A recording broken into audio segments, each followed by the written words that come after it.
कुछ कहानियाँ ऐसी होती हैं जो हमारे दिमाग में घर कर जाती हैं और ये कहानियाँ हमें लंबे समय तक डराती रहती हैं। तो चलिए सुनाते हैं आज आपको एक ऐसी ही डरावनी कहानी जिसने एक आदमी को पूरी तरह से डर के साए में जीने पर मजबूर कर दिया था। तो चलिए शुरू करते हैं आज की ये हॉरर स्टोरी।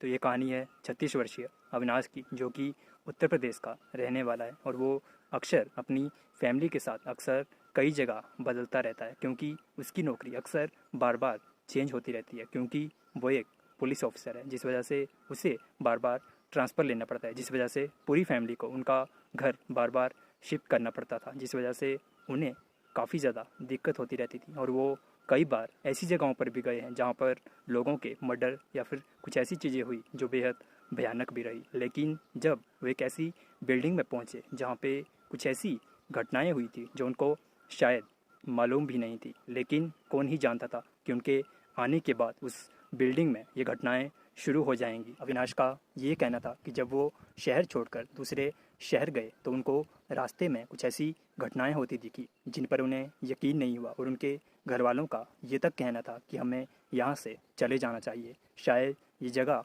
हमारे लिए नहीं बनी। लेकिन अविनाश वो भी क्या करता, वो भी मजबूर था क्योंकि उसे बार बार ऐसे ट्रांसफ़र मिलते रहते थे, जिस वजह से सारी फैमिली उससे काफ़ी ज़्यादा तंग रहने लगी। लेकिन जब वो उस बिल्डिंग में पहुँचे जहाँ पे उन्हें रहना था, वहाँ पर कुछ ऐसी घटनाएं हो रखी थी जो उनको शायद मालूम नहीं, लेकिन जब वो वहाँ पे रहने लगे तो उन्हें कुछ दिनों में वो एहसास होने लगा कि ये बिल्डिंग सच में एक भूतिया है, इसीलिए उन्हें इतने सस्ते में मिली। जब अविनाश अपनी ड्यूटी करने चला जाता था और उसके बच्चे पढ़ने के लिए स्कूल चले जाते थे और उसके घर में उसकी पत्नी और उसकी माँ रहते थे, लेकिन उनका अक्सर ये कहना होता था कि उन्हें वहाँ पे कई आवाज़ें सुनाई देती थी और उनका ये कहना था कि ये आवाज़ें उनके ही रूम से आती थी और कई बार उन्हें वो आवाज़ें खिड़की से भी आती थी। लेकिन कई बार वो ये कहते थे कि शायद ये गलती से आ जाती है क्योंकि यहाँ पर घर ही ऐसे बने हैं, शायद आवाज़ें एक जगह से दूसरी जगह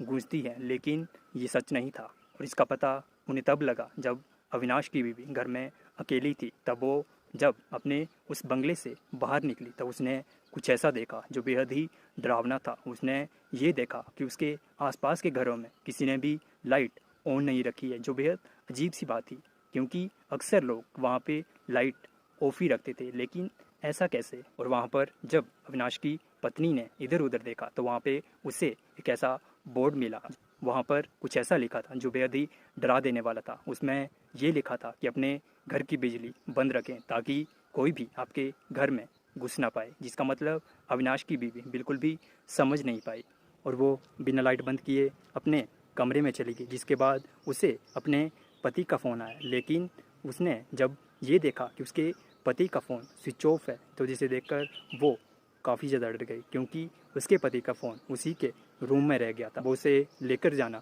भूल गया था, लेकिन तभी उसके मन में ये ख्याल आया कि उसको फ़ोन किसने किया था। और तभी उसे खिड़की के बाहर से उसके पति की आवाज़ आई, जिसे देखकर वो काफ़ी ज़्यादा डर गई क्योंकि उसके पति ड्यूटी से कहीं दूसरे शहर गए थे, जिस वजह से उसको काफ़ी ज़्यादा शक होने लगा और उसने अपने कमरे की लाइट बंद कर दी, जैसा कि उसने बाहर बोर्ड में पढ़ा था कि कोई आपके घर में आ जाएगा। और जैसे ही उसने लाइट बंद की तो उसके पति की चिल्लाने की आवाज़ आई, जिसे सुनकर वो काफ़ी ज़्यादा डर गई और वो चुपचाप अपने कमरे में जाकर सो गई। सुबह उसने लोगों को ये बातें बताई तो उनका ये कहना था कि इसीलिए हम लोग अपने घर की बिजली को रात में बंद रखते हैं ताकि ऐसी घटनाएं हमारे साथ ना हो। और तब से ही अविनाश के घर में अक्सर 2 लोग रहते थे और वो हमेशा बिजली को रात में बंद कर दिया करते थे ताकि ऐसी घटनाएं दोबारा ना हो।